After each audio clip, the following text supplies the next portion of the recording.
Well, hello everyone, and thank you for joining our Tactical Tuesday presentation. This is Chris Hagerstrom with Jack Schrader and Associates, and welcome to our presentation on the impacts of the Inflation Reduction Act on Medicare Part D and how you can go ahead and prepare your clients for the upcoming changes to the prescription drug program. So we're going to talk about kind of the Inflation Reduction Act as a whole, because one of the big things that we're all focused on is the change in 2025 to the out-of-pocket. But when it comes to the actually things that the Inflation Reduction Act has changed, a couple things went into effect last year in 2023. There's a couple things that were changed this year for 2024. And then we're also going to talk about the impacts coming up in 2025 and what you can do to help prepare your clients. So we're going to look at the law as a whole. And trust me, we are going to get to the portion about the change to the out-of-pocket maximum and stuff in the future. So once again, for the folks that just joined us, a couple of housekeeping items. We do always encourage questions during the Tactical Tuesday presentations, but in the interest of your time and making sure we can get through everything we need to present, we're going to keep the lines on mute.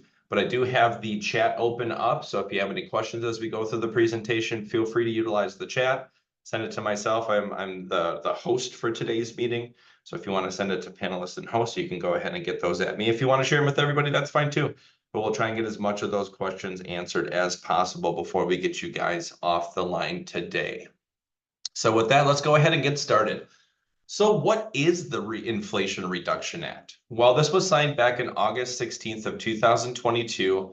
And one of the big taglines that you'll see if you do any kind of search online or if you read anything coming from Medicare or CMS, it says it expands benefits, lowers drug costs, and strengthens Medicare for the future. And the reason I put that in quotation marks is it kind of all depends on who you are in this situation. Are you a Medicare beneficiary? Are you an insurance agent? Are you someone with high drug cost utilization? Are you someone with low drug cost utilization?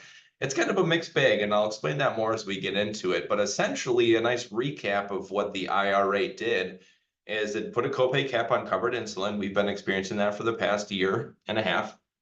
It covers certain adult vaccines for no cost underneath the Part D program, not the Part B program, which I already covered a bunch to begin with. This is for Medicare Part D. It's going to cover certain or cap the out-of-pocket spending, which we'll talk about for 2025. It did a little bit this year in 2024. It allows for installment payments over the plan year next year. So that one's kind of interesting. I did some digging into how CMS is utilizing a formula to determine how that payment plan, and I've got some examples that they cited. It's kind of confusing. Hopefully we'll have better explanation as we get more closer to the beginning of the annual enrollment period, but I'm just basing it off of information that we've received so far. It expands low-income subsidy benefits, which we have this year. We'll talk about that. And then it caps the Part D base beneficiary premium growth from this year, 2024, all the way through 2029. So there's a lot of stuff to cover today. So we're going to jump right into it. So the first thing we'll talk about is the insulin cap. And this started back in 2023. And this is for anybody on a prescription drug plan that's taking an insulin. They're going to pay no more than $35 per month for a month's worth or a 30-day supply of covered insulin. So this started on January 1st of 2023. On July 1st of 2023, those that have an insulin pump and they're actually receiving the insulin for that pump through Medicare Part B, that benefit was also expanded to those folks. So it doesn't matter if you're getting your insulin through a prescription drug plan, whether that be a standalone prescription drug plan or a Medicare Advantage prescription drug plan, or if you were getting it through Medicare Part B because you have an insulin pump, now everybody pays just $35 per month of covered insulin. And that's very important because the insulin that your client is taking has to be part of that plan's formula, whether it be a Part D plan or an MAPD plan, in order for that $35 cap to be covered. So before, like with Medicare Part B, if you were on Medicare Part B and you had an insulin pump and you were getting the insulin through your durable medical provider, you were paying 20% of the cost. So with 20% of the cost, that could have been quite a bit depending on how much insulin you would need. But now those individuals, they also get that same $35 cap on a month's worth of insulin. So for those folks that are on the insulin pump that are usually using 150 plus units of insulin a day, that was a big savings for a lot of folks. Next is adult vaccines, and this started last year in 2023. So traditionally, Medicare Part B has covered vaccines at no cost. And it was kind of a limited amount of vaccines that they would cover. But they took a look at all of the adult vaccines that are recommended by the Advisory Committee on Immunization Practices, or ACIP for short. No lack of acronyms in this business. But they took a look at the requested or the recommended vaccines by this organization, and they decided that underneath Part D as in dog, they're going to start covering those vaccines for no cost.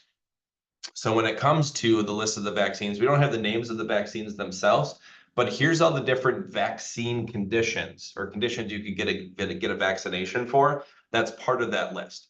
So we've got anthrax, cholera, dengue fever. We've got DTaP or Tdap, or however you want to say it, hepatitis A, HPV, encephalitis, MMR, meningococcal viruses, polio, vaccination, rabies, things like that. So now you can get all of these adult vaccines that you used to have to pay for, weren't even covered by anything, except for shingles vaccine has been covered by Part D for a while. Now you can get them through Part D at absolutely no cost whatsoever. So we've had this since 2023. A lot of folks continue to utilize this benefit to this day.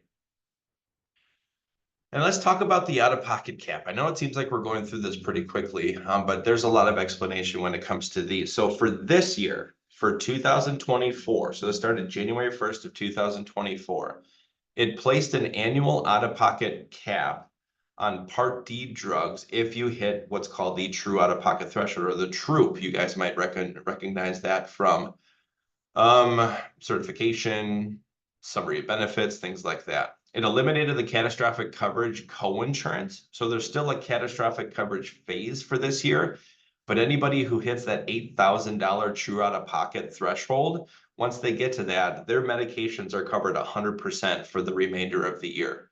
And when it comes to the calculation for that true out-of-pocket threshold, there's always some confusion around it. So we're just going to cover exactly what does that include. So that will include the deductible. So if the prescription drug plan you have has a deductible, which was $545 this year is the max it could be, that deductible would apply towards the true out-of-pocket. Any co-payments or co-insurances that you pay during the initial coverage limit, that applies towards the true out-of-pocket. And then if you were to get to the coverage gap, 25% of the retail cost of your generic drug would go towards that amount. So if it was like a $10 generic medication, $2.50 would go towards that amount. And then on the brand side, it was actually 95% of the cost of the brand drug would go towards the coverage gap. And that was the one that always confused us, because if your client was taking, say, a $100 brand medication, they were only paying $25 at the counter during the coverage gap or the donut hole of their prescription drug plan. But actually 95% of that retail cost, so $95 was going towards TROOP, even though your client was only paying $25 for the drug. So I remember when we used to be able to calculate the different coverage stages of Part D on paper, I could get all the drug costs, I could break it down into the math, and I could tell you based on a hand calculation exactly when they would hit the donut hole or when they would hit the coverage gap and when they could potentially leave the coverage gap. But the Affordable Care Act eliminated that donut hole, and now the Inflation Reduction Act is even getting rid of it further. So for this year, no more catastrophic coverage co-insurance. As soon as you get to $8,000 in true, quote unquote, true out-of-pocket cost, you're covered 100% for the rest of the year. And it was predicted that only about 8% of Medicare Part D beneficiaries would even reach that catastrophic coverage phase this year. So that change really didn't affect a lot of people, but what it does affect is the people that are taking those really high cost medications. So those are going to be injectables, a lot of the therapeutic injectables that you have to take, Humira, things like that. Eliquis is a big one these days that would get people into those. So that was one of the big changes the Inflation Reduction Act did for this year. Now for 2025, it's a drastic change. So remember, 2024, we have an $8,000 true out-of-pocket cost. So $8,000 true out-of-pocket cost would get you into the catastrophic phase. In 2025, as soon as your out-of-pocket drug costs reach $2,000, and that includes the deductible, you're covered 100%. So actuarially, and I see the question here in the chat, actuarially, and I've got a slide on this, you guys can kind of see how that math works out, is they would say even though the true out-of-pocket was $8,000, based on the fact that you had deductibles and then co-insurance and coverage up to the initial coverage limit for this past year, and then you pay just 25% of the drug costs, and then the goofy math that goes with the generics and brands. So there, they said the actuarial equivalent of what somebody who would reach the catastrophic coverage phase for 2024 was estimated to be about $3,333. Well, next year, we know that that amount is going to come all the way down to $2,000. So that's a huge reduction in the out-of-pocket cost for some folks that are going to be hitting that mark when it comes to the cost of their medication. So essentially, the Affordable Care Act shrinked the donut hole over the year. So you used to pay 100% of the cost of your medications during the coverage gap. And then the Affordable Care Act came in and it actually started to phase in discounts that were being received by drug manufacturers so that the client was actually only paying 25% of the cost of those during the donut hole. And now the Inflation Reduction Act, starting in 2025, is getting rid of the coverage gap altogether. And I've got a slide that'll kind of show you what these changes look like. So here's where that $3,333 come in. So if you take a look at 2024, we had a $545 deductible, and then we had the next initial coverage limit. So it was estimated that you would spend about $1,100 during the initial coverage limit. And then you get into the coverage gap and it's estimated that you would spend about another $1,667. So overall, your projected cost, if you were to go all the way from the deductible stage all the way to the catastrophic stage, was about $3,333 it came out to. In 2025, we see the math is very simple. So we've got a deductible. So this was created back when they didn't know what the actual the true deductible for 2025 was going to be. We now know that the deductible for 2025, for anybody who's done your certification yet, is $590. So we've got a $590 deductible, and then the client's responsible for paying the remaining cost in the initial coverage, whatever their copay or coinsurance is going to be. And then once they hit $2,000 in out-of-pocket costs, then they're covered 100% for the rest of the year. So you can see how that's a very drastic change from the way that we used to do it. You know, like I said, I used to be able to calculate prescription drugs on a piece of paper as long as I knew the drug costs and what the copays were. And I could tell you when you'd hit the gap and if you'd ever get out of the gap. And then the Affordable Care Act gave us those discounts in the coverage gap. And then the math got a little goofier there. And that was really when we needed some kind of quoting tool to really get a good understanding of this. Like Medicare.gov was a good example, or if you use our My Health Plan system, good quoting tools that would give you an idea and do that math for you to give you an idea of exactly what coverage days the client's going to be in and what they could expect when it comes to the out-of-pocket. Next year, it's going to get easier again. So we've got a deductible. So next year, the deductible is $590. And then if your plan has a deductible, and then once you reach the deductible, you pay your co-payment or co-insurance until your out-of-pocket cost, which is what you pay for your medications out of your pocket, reaches $2,000, then you're covered 100%. So it's a big benefit for a lot of our clients that are taking those high-dollar medications. And it's going to be an even bigger benefit for folks who would get what I call sticker shock. So as we go from one year to the next, we hit like January 1st, and now they have to go refill some of their more expensive brand name maintenance medications, and they have to pay that huge copay at the beginning of the year. It's going to get a little bit easier with this payment plan that they've introduced, and we'll talk about that in a second. But behind the scenes, so this is what the clients can expect. They can expect a deductible, they can expect co-payments and co-insurance up to $2,000, and then 100% coverage after that. But you have to understand, how is Medicare making these changes? Because from a client standpoint, it looks beneficial. But when you actually peel back kind of what's happening underneath the surface, they're really shifting the Part D costs. So the Part D costs how they're shifting the costs is they're really making it where Part D plans and drug manufacturers are going to be paying a larger share of cost for the catastrophic coverage, and Medicare is going to pay a smaller share of that cost. So when it comes to Medicare share in the new catastrophic phase, right now, when you get to the catastrophic phase, Medicare is paying 80%. They're getting another 20% from the prescription drug plans. So what's happening for next year in 2025 is instead of Medicare paying for 80%, they're only going to be paying 20% for brand name drugs. And where they're paying 80% for generic drugs right now, they're only going to be paying for 40% of generic drugs. And on the other side, the prescription drug plans, their share of cost is going to go from just paying 20% of the cost during that catastrophic phase up to 60% for both brands and generics. So if you look at what they're paying 20% of the cost right now for 2024 for anybody who gets into catastrophic coverage. The Part D plans are paying 20%. Well, now we're lowering that threshold all the way down to $2,000 in out-of-pocket cost. And then the carriers are now responsible for 60% of the cost of the prescription drugs for anybody who hits that catastrophic limit. So they're getting a 300% increase in how much the prescription drug plans are going to be covering for individuals who hit the catastrophic coverage.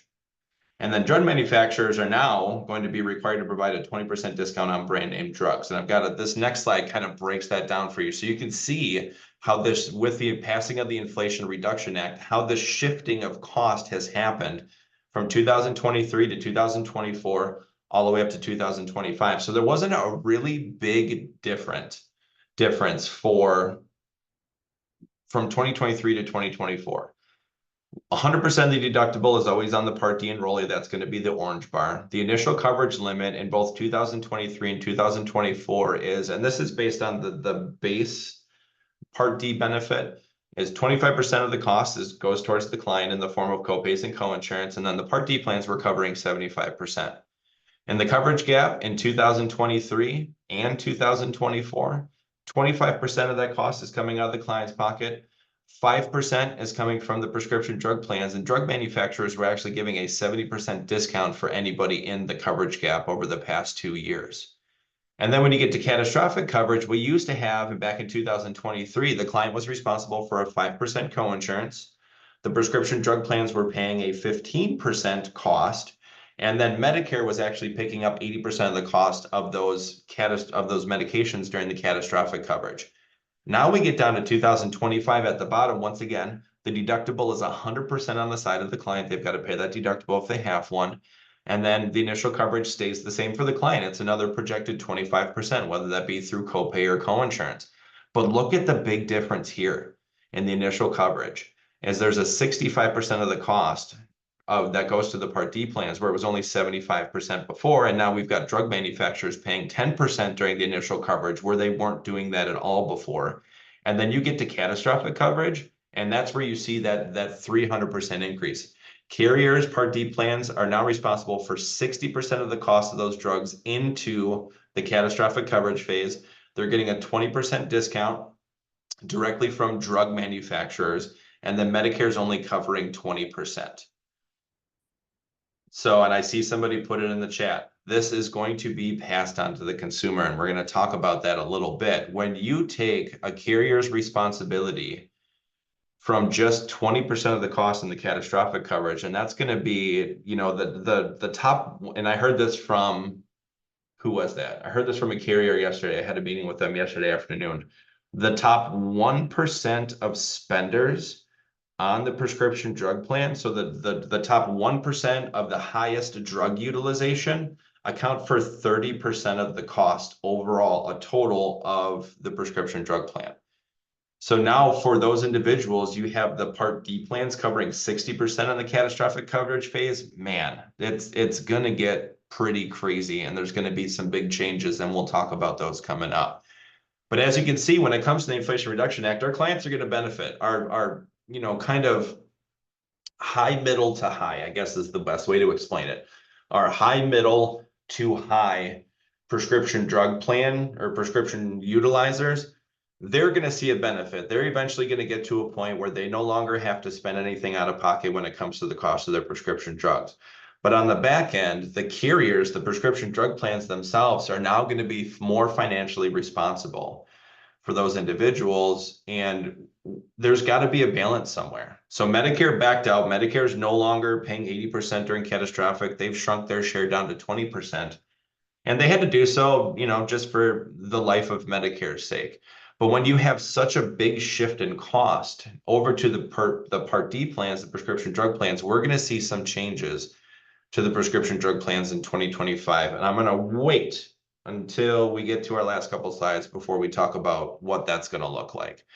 But as you can see, the Inflation Reduction Act wasn't just reducing out-of-pocket costs for our clients. It was actually increasing the share cost on the prescription drug plans themselves.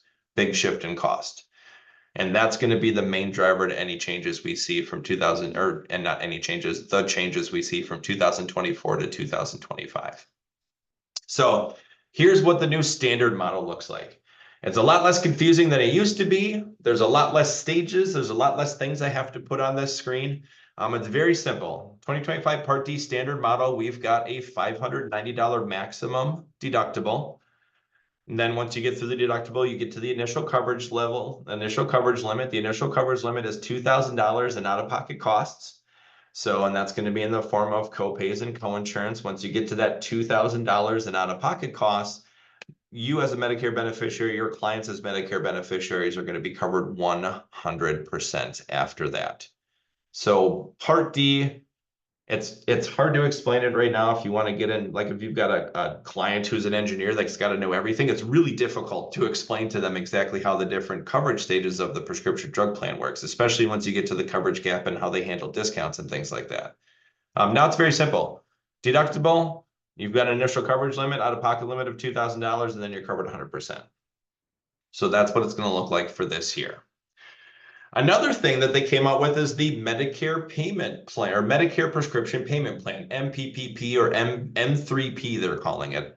And this starts in 2025. So what this is, and this might be new for a lot of individuals, but what this is for anybody who's on Part D, whether it be through a standalone plan or an MAPD plan, they're going to have the option of spreading out their out-of-pocket cost through the entire, or for the rest of the calendar year, rather than facing high out-of-pocket costs in any given month. And the payment that they have to pay on a monthly basis is actually between them and the carrier, not the pharmacy. So even though they're going to the pharmacy, they're picking up these medications. If they choose to be part of this Medicare prescription payment plan, the M3P, they don't pay anything at the counter right there. They're going to get billed by the carrier specifically. And they can opt into the program at any time. So they can opt in, and you're going to see this change on the enrollments when we get into the open enrollment period, or annual enrollment period, excuse me. You're going to see the change on the application where they're going to be able to, if they know they've got like high prescription drug costs, they're on some pretty expensive medications, they can opt into this Medicare prescription payment program at the time of application or anytime thereafter. So they can always do it. And there's also, I'm trying to get clarification on the exact process for this, and this is one of the questions, but there's a certain out-of-pocket threshold where, like, if you have a client that goes to the pharmacy and their out-of-pocket costs for their drugs are over a certain amount, and I believe the amount is $600, they're to be notified. And we don't know if they're being notified by Medicare directly or if Medicare is requiring the carriers to notify them, but they're going to be notified that this payment program exists. So if you have that $600 in costs, you're going to get a notification from someone, your clients are, that they can join this payment program. And the payments are based on a formula. And I tried my best to understand this formula, and I consider myself to be pretty savvy when it comes to math problems. At least my kids think so too. And I tried to understand the formula, and I've got some examples on the next page. But essentially what the formula does is it determines what monthly cap exists for those payments. So if based on the formula, and I'll show it to you in a second, if the copay or coinsurance for the drug is less than the monthly cap, the client's going to pay whatever the copay or coinsurance is. If the copay or coinsurance is higher, then they pay just what that monthly cap would be to spread that cost out through the rest of the calendar year. And this is the first time I'm explaining it out loud using my own voice, and I'm confused. So just bear with me, okay? So here's the example. So this comes right out of their guide that they sent to the Medicare prescription drug carriers. So there's two different formulas that they use. They call one the initial or the first month calculation, and then they have a subsequent month calculation. And this is the example they give. So if you have a client who in January, so now we're January of 2025, they don't have any prescription drug costs. So let's say they didn't have to refill any medications. They're still good from their supply that they got last year. The calculation is the annual for that first month is the annual out-of-pocket threshold, which we know is $2,000. You have to reduce it by any incurred costs that they've had. And let's say this client has no cost, so it's $0, and then you divide it by 12 months. So the cap for that first month in the month of January for this situation is $166.67. But since they didn't have any prescription drug charges during that month, they're not going to pay anything. So the cap is used to determine what the maximum payment is going to be on a monthly basis. Let's say this client all of a sudden they ran out of a maintenance medication. Now they've got to go to the pharmacy in February and get that medication filled. That medication comes with a $1,000 copay at the pharmacy counter. What they do for the subsequent months is they take the additional out-of-pocket cost. So in this case, the client had $1,000 that they should have paid at the pharmacy counter, plus the sum of any cost not billed. Well, they didn't have any costs last month, so there's nothing that's being carried over this year. And then you divide it by the remaining months, which is 11 months. So this first month, the monthly cap is $166.67, but based on the second month, divided by 11 months, now the cap is just $90.91. And then that same calculation is used next month to determine it. So it actually does go back up a little bit, and it gets pretty close, if not over, this $166.67. And you'll see the document that I have in the sources here. I was going to share it with everybody, but it's so darn confusing. And I must have read it no less than 25 times to try and figure out the best way to explain it to you guys so that we can explain it to our clients. And now I'm kicking myself, saying, hey, the math for prescription drug plans is a lot easier, because essentially it is. But for anybody who picks this copay smoothing, the idea behind it is, instead of having that huge upfront big copay at the beginning of the year when they're filling their high cost medications, they have the ability to spread it out. So if you know a client, and I'm pretty sure a majority of the folks that are on this call today, if you've got a client that you have one of those clients that just blows through the deductible, blows through the initial coverage limit, and gets to the coverage gap in the first month or two of their prescription drug cost every single year because they're on high dollar medications, just know that they can elect to do this Medicare prescription payment plan where it's going to drastically reduce the cost of that for them. And it's going to spread it out over the course of the year to get them to the $2,000 annual out-of-pocket threshold. So the math that they use to figure it out is difficult. I'm hoping, and this is one thing I haven't gotten confirmation yet, I'm hoping at least like Medicare.gov or even My Health Plan, I'm pretty sure My Health Plan is going to be able to do this, is be able to actually quote this when you're doing quotes for people. Saying, yeah, this person is interested in the M3P, click a box and all of a sudden it does all the calculations for you and you can tell your client what it's going to be. So a lot of cool, hopefully a lot of good technology will go behind this, because if you were to try to sit there and explain this to your client, they're going to look at you with this goofy look in your face and it's just going to be like, what are you explaining to me? So yeah, it's very good. It's very good. Unfortunately, it's difficult to explain, but just know that your highest drug utilizers, unless they can afford that, $2,000 out of pocket in the first month or the second month, that this is going to be available to them. So question about if Sunfire is going to do it, I don't know yet. We're still waiting to get confirmation on that stuff. I know we had conversations with like Connecture in February of this year talking about, should we be able to quote this at time? And then we told them yes, and we know they're working on it. I just don't know if it's going to be available. So, oh, that's a tough one to explain. So let's move on from that, and then we'll come talk about, kind of wrap everything together, and what you guys are going to look out for, and what we need to do to get ready for this. And I see a lot of crazy stuff in the chat, so I know you guys are very engaged. Another thing that the Inflation Reduction Act did was change the low income subsidy program, and not necessarily the qualifications, but what the benefits are. So in 2024, starting this year, any Medicare beneficiary who came up to about 150% of the federal poverty level and they had resources at or below the limits, they're eligible for full benefits. So essentially what they did is instead of LIS level 1, 2, 3, all the way through 4, anybody at 150% of the FPL or below, they're all at level 1 benefits. So it got rid of the partial LIS benefits for individuals that had the income between 135 up to 150%, and it put everybody at the same benefits. So for premiums, everybody's premium is covered at 100% up to the regional benchmarks. So if you don't know that one, let us know. We'll get you the regional benchmarks. We just did our LIS presentation for Technical Tuesday a couple weeks ago. The deductible is covered 100% if your plan has a deductible. And then for generic drugs, it's only $4.50% or $4.50 copay for covered drugs, and then $11.20 for each brand name medication. So that was the big change to LIS, is now everybody who's 150% or below of the federal poverty level is going to qualify for level 1, or essentially full LIS benefits. Now, individuals that are full Medicaid, so dual eligible, QMB, and Medicare, their benefits are even lower as far as their out-of-pocket costs for their medications.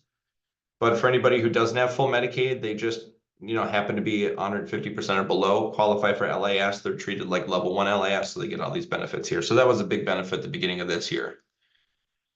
Now let's talk about premium increases, because that's one of the things that everyone's concerned about. So when it comes to premium increases on the prescription drug plan, the Inflation Reduction Act had a provision in it from 2024 to 2029 that they were going to cap how much the base beneficiary premium could increase from year to year to just 6%.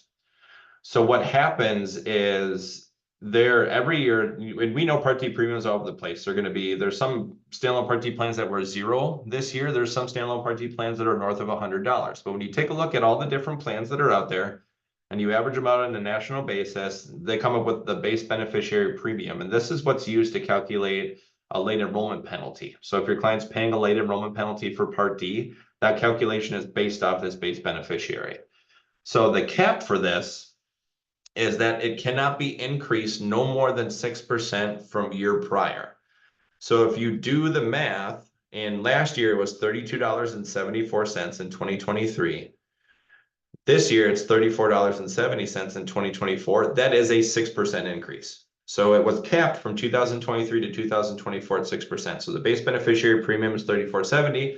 We're more than likely going to see an increase in the base beneficiary premium of that full 6% from the $34.70 up to what it's going to be for next year. And actually, let me grab my calculator. I'll give you guys I'm not going to guarantee this is what it's going to be, but it's going to be darn close if the bet odds in Vegas stay the same. But if we just take the base beneficiary premium times, what is it, 34.7 times 1.06, and it's the base beneficiary premium is going to be somewhere about $36.78 for 2025. So you heard it here first. You can mark my words, but that's the limit that they're putting on that base beneficiary increase every single year. That's not individual increases in prescription drug programs. So Part D plans can have higher than a 6% increase in the prescription drug premium. MAPD plans can have a higher than 6% increase in their prescription drug premiums. This cap is just for the base beneficiary premium. And then for 2030, so after we get through this 5-year period in 2030, it includes a provision to actually lower the beneficiary share of the cost of standard drug coverage to make sure that the premium does not increase by more than 6% after 2029. So there's even a protection in there to put another formula, which I'm not even going to attempt to explain to you guys, about how to keep these prescription drug premiums low as possible, knowing that now the prescription drug carriers are in a lot of times covering 300% of what they were in the past. So now that we've gone over the provisions, I see a lot of great questions in there. Once we get through this stuff here, I'll go back and go through all the questions. You guys are having a lively chat, and I appreciate that. But what could happen? So we know that we have LIS beneficiaries that are getting more benefits than ever. We know we have no more catastrophic coverage copay this year. Next year, we're going to take the out-of-pocket limit all the way down to $2,000 for an individual. So what could happen? Well, possibilities include, and the reason we have to say possibilities is I have yet to see anybody tell us what their prescription drug coverage is going to be for next year. But I have heard carriers talk about how this is impacting their business and what we should expect when it comes to this annual enrollment period. So possibilities include, obviously, increased premiums, increased coinsurance and higher copays, increased deductibles. So plans that may have had a lower deductible or maybe a deductible in like tiers 3 through 5, we might see that apply to all tiers. Or they just take that, maybe they were only doing a $350 deductible this year. We might see the full $590 next year. A reduction of covered drugs on the formulary. That's one of the big things that a lot of the carriers are talking about.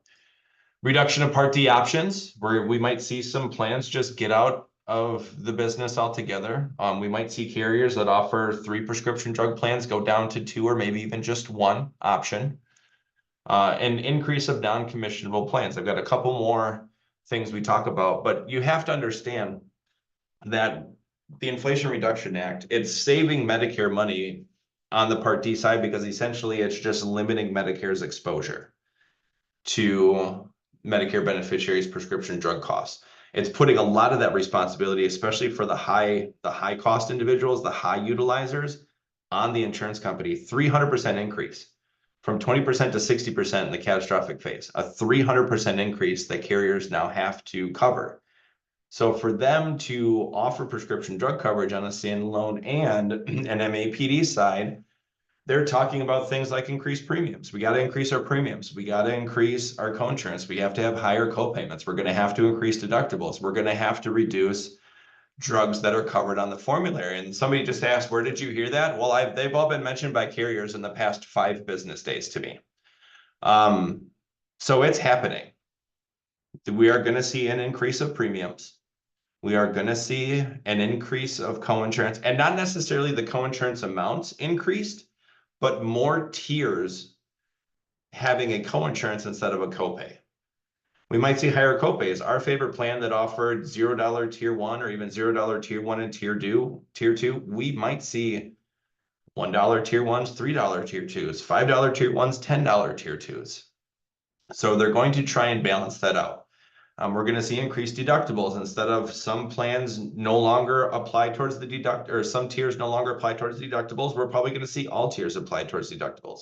And I'm not saying that this is going to happen with every single thing that's happening or every single plan that's out there. Some carriers are going to be able to weather the storm better than most.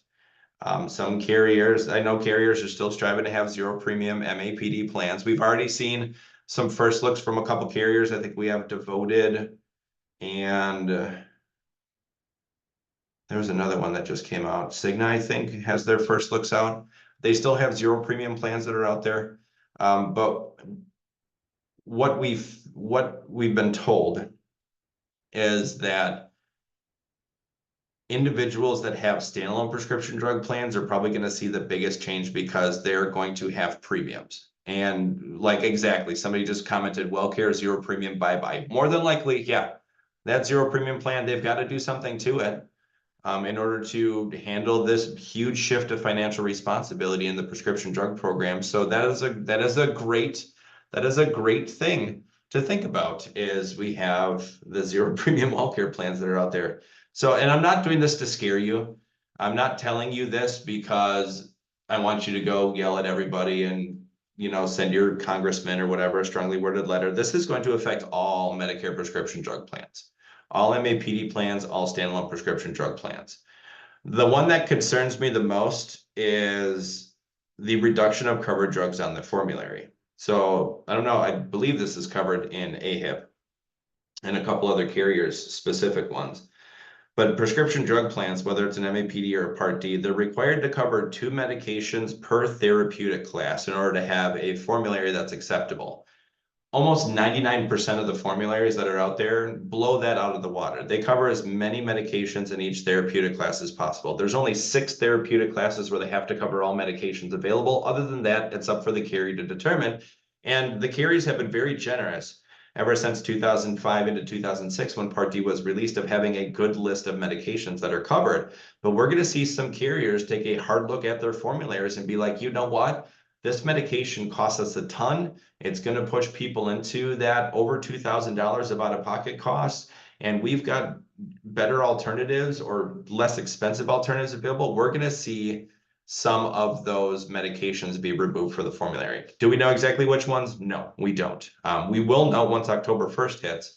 But these are things I want you to consider. When you look at your book of business and where you sit right now, you will have clients that are going to get their annual notice of change letters in late September. By October 1st, that's going to see an increased premium, increased deductibles, increased coinsurance, and it's going to be a skinnier formulary. So it's going to happen.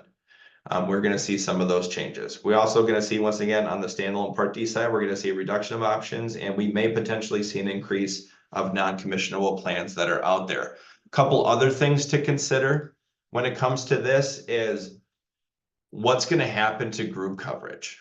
So because of the changes with the actuarial value of a prescription drug plan, where now we're just dealing with a deductible phase, an initial coverage phase with copays and coinsurances, and then 100% coverage after that, over $2,000 in spending. All of the group plans that are out there are going to have to recertify whether or not they're considered credible coverage. For the past, pretty much ever since the ACA was passed in 2010, so the past 14 years, CMS has been allowing group carriers to use the standard definition of credible coverage to indicate whether or not their plan is considered credible coverage. And there really has been no fuss there. There's very few situations we've dealt with over the past 14 years where group plans or union plans aren't considered credible coverage for the sake of the late enrollment penalty for Part D. As of the last thing I read, excuse me, from CMS regarding this, and even talking to our own benefit administrators at JSA, I said, hey, have you gotten any kind of direction from like the State Department of Insurance or the Department of Health and Human Insurance for this? And the only response I got back was they're working on certifying whether or not these plans are going to have to go through an individual recertification process, or if they're going to change what that standard definition of credible coverage means. But any change to that could force some of those employer or union plans to no longer be considered credible coverage. And those individuals are going to have to either purchase a standalone prescription drug plan, or they're going to have to get some other kind of credible coverage to avoid the late enrollment penalty. So you have to think of, like, if you're in a state that has a state pharmaceutical assistance plan, that would be a good option. I know here in Wisconsin, we have senior care. You pay $30, you get what's considered credible coverage. VA is considered credible coverage. So if you've got somebody who's covered underneath an employer group plan, that's no longer credible for Part D side. If they have VA, they're going to be just fine. But there could be some individuals, as we've seen with our Medicare population as of late, they're not just hitting 65 and retiring. There are individuals that are going to have to purchase a prescription drug plan in order to avoid that late enrollment penalty. And think back to the comment before, $0 WellCare plan, bye-bye. What's going to be that least expensive option that's going to be available to them? So it's another thing to consider. And then last but not least, situations where drugs are no longer covered. So with formularies going down, but you can't find them an alternative plan with all the providers in network. I think this is going to be the hardest issue to deal with when it comes to this annual enrollment period, is where we have a client who's got high utilization. So they have high utilization and they're on an MAPD plan that has all of their doctors and all their specialists, because with high drug utilizations becomes an increased mix of doctors that they're looking for, that they're going to, more specialists, more specific specialty groups that they're experiencing that are treating conditions that those high cost medications are attached to. So there could be situations, this AEP, where we talk to a client that's a high utilizer on an MAPD plan, we run the number for them and say, hey, it looks like this medication's dropped from your current plan, but I can't find you another Medicare Advantage plan that has all of your doctors in network. So we're going to have to talk to our clients and either help them get maybe their doctor to prescribe a generic version or a different one, or the client's going to have to switch doctors, which a majority of individuals are not going to switch their doctors, especially if they're dealing with these dread diseases. So that's going to be a difficult situation. My suggestion for that is, and I'm going to say it here, is have you guys ever heard of the Canadian Med Store?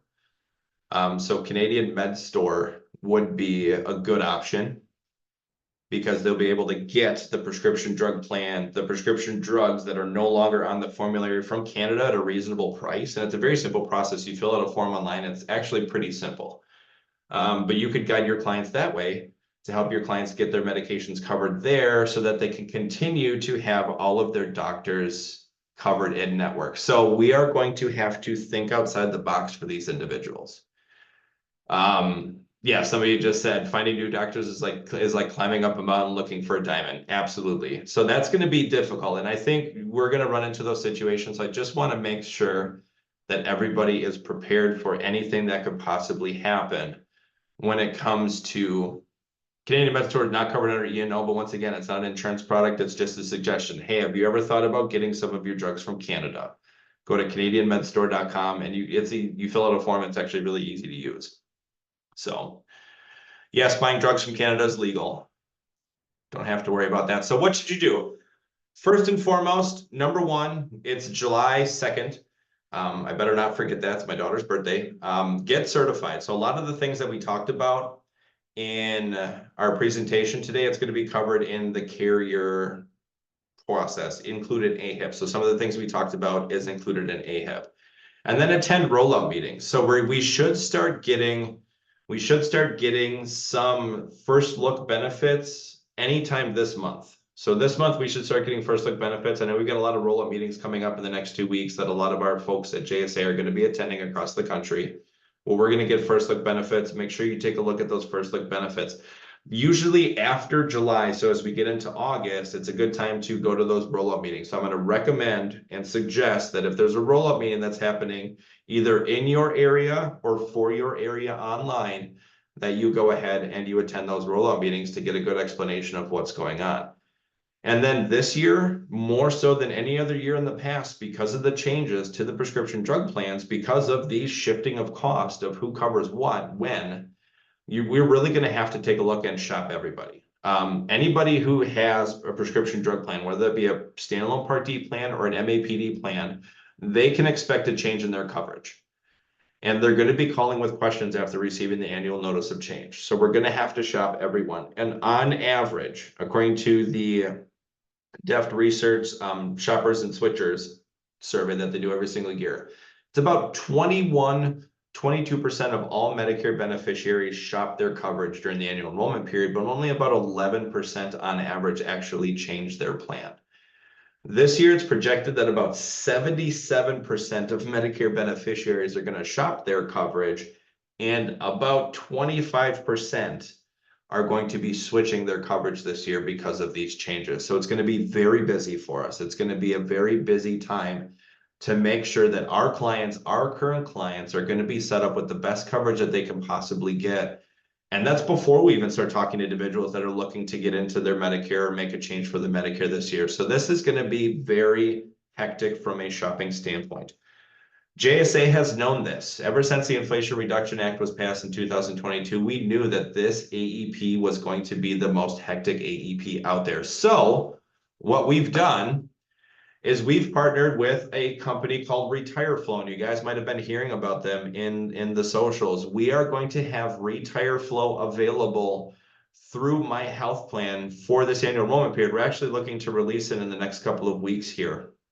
And to give you a quick synopsis of what RetireFlow is an online survey. So you send a survey to your clients, and you can send it either via email or you can send it via text message.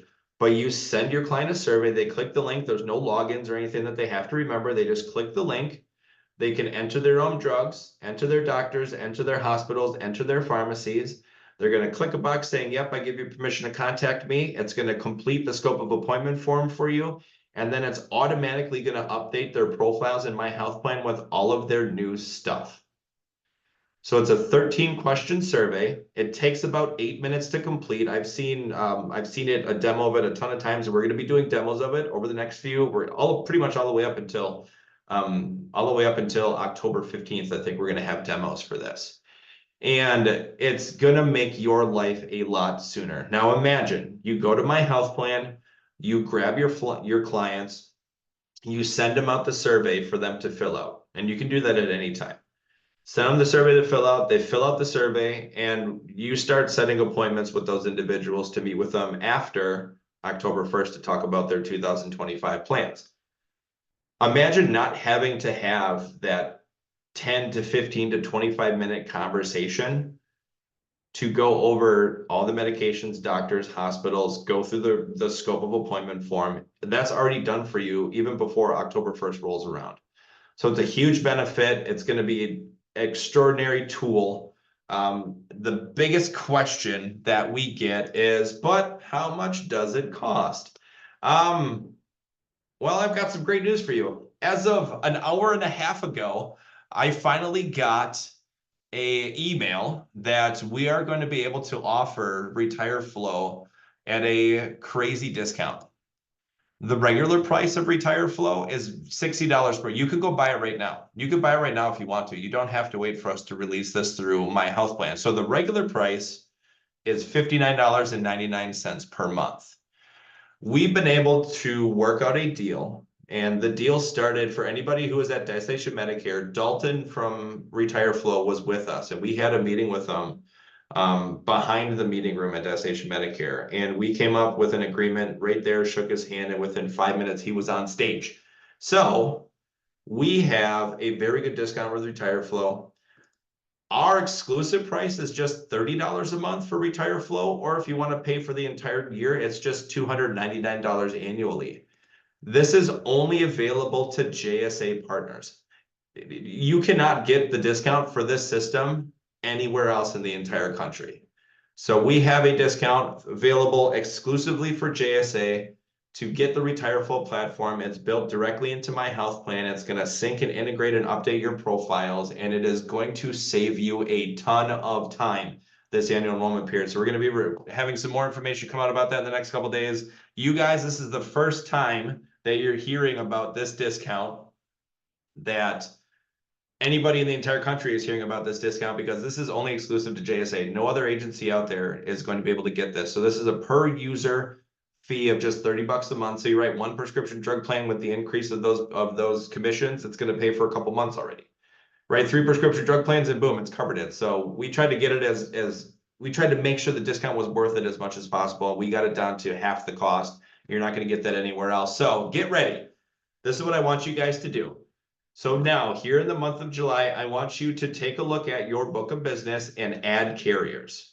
So I want you to add any carriers that are in your market that you're not currently appointed with. And the reason I say that is, do you really want to wait till October 1st to figure out whether or not you're going to have to move a large swath of your business from this carrier to that carrier? I don't think so.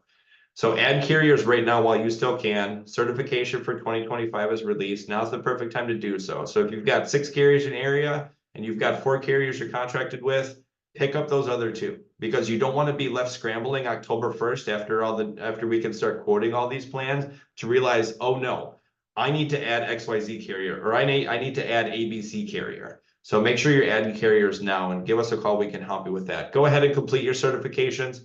AHIP's been out since the 24th. It was a rocky start the first couple of days of AHIP, but now it's working good. Most of the other carriers are available online. And then take a look at sneak peeks that are be coming out kind of almost at a regular clip the entire month of July. So just keep an eye on your emails for that. Once we get into August, go to your carrier rollouts. Carrier rollouts, they're generally able to share more plan benefits than they make available during the first looks or the sneak peeks that we're going to get this year. So go to your carrier rollouts and then work on creating profiles for your clients in My Health Plan. So get them into My Health Plan, make sure you got their contact information, name, date of birth, email address, mobile phone number, because once again, you can text them this link and then you'll be good to go. And then come September, that would be a great time to send out those Retire Flow surveys. So you can send those out at any time.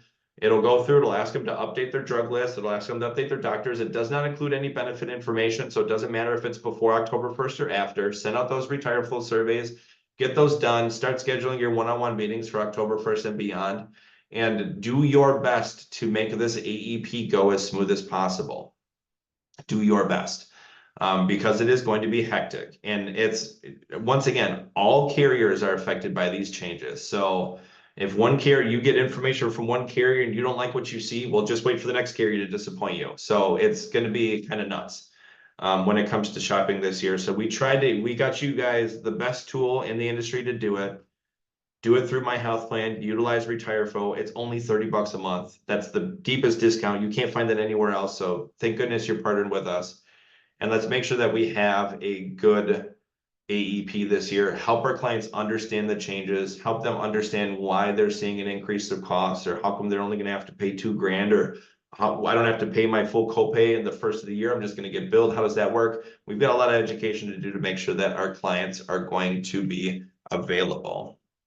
So we're also working on some letters and things you can send to your clients about the Inflation Reduction Act. They're currently going through compliance approval right now. So if you want to notify your clients earlier that, hey, there's going to be some changes coming up and we definitely need to talk, we are going to make sure that we have all the tools available to you guys. We are here behind you, supporting you 100% in anything that we can do when it comes to dealing with these changes in Medicare. This is probably the biggest change in Medicare since ACA was passed, or maybe even macro back in 2015, but that was mostly the med sub side. So this is one of the biggest changes when it comes to Medicare. We want to make sure you guys are ready to handle anything coming up. So take a picture of the screen. This is what we recommend you do for the next couple of months to get yourself ready. So that way, once October 15th rolls around all the way through December 7th, it'll be smooth sailing for you guys. So we're going to be sending out information on RetireFlow over the next couple of days. When you go to sign up for the benefits, there's the specific code you're going to use.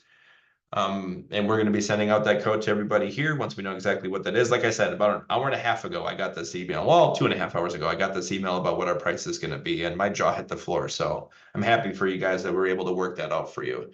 So I was looking at the questions as we went through. You guys did a good job of helping the community. If there's any specific questions you have, just give us a call, shoot us an email, let us know about the Inflation Reduction Act. I'll send out a recording of this so you guys can watch it again later. But be prepared for these changes, be knowledgeable about these changes, understand why they're happening in the industry, and understand exactly what you can do to help your clients and help yourself for this year. So thank you very much for attending. I'm going to go ahead and stop the recording, and then I'm going to answer the burning question that seems to be in the room.